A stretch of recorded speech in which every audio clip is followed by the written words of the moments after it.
qui? Parce qu'il a dit quelque chose qui est faux. Il a dit, ça fait 20 ans que vous n'êtes pas capable de régler le problème de votre rébellion dans l'Est du pays. Or, ce n'est pas vrai.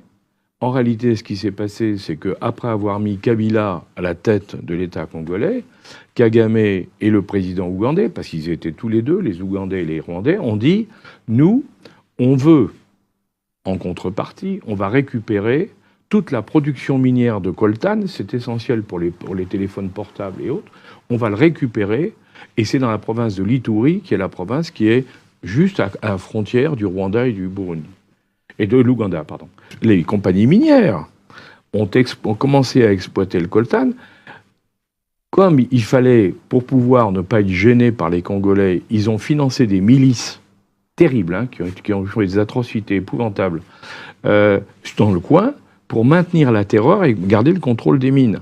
Et qu'est-ce qu'a fait Tshisekedi quand il est arrivé au pouvoir? Tshisekedi a dit, on ne peut pas continuer comme ça. Ça fait 20 ans que vous occupez une zone qui est une zone congolaise, que vous prenez le minerai, le coltan, et vous l'emmenez en Ouganda et au Rwanda. De là, vous le réexportez vers l'extérieur. Donc c'est vous qui faites les bénéfices et la plus-value. Hein, et nous, qui sommes les propriétaires du terrain, on n'a droit à rien. C'est scandaleux.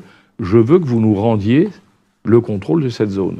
Hein. Donc c'est pas du tout une rébellion. En réalité, c'est l'exploitation par des compagnies minières contrôlées et aidées par l'Ouganda et le Rwanda de toute la partie est du Congo.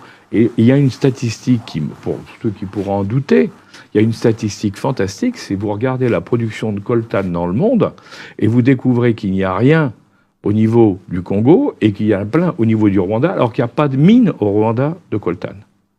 Vous voyez? Donc c'est vous dire... Alors, quand il dit qu'il y a une rébellion, non, il n'y a pas de rébellion. Et au contraire, c'est une exploitation. Et là, on revient à ce que je vous disais, c'est les fameux...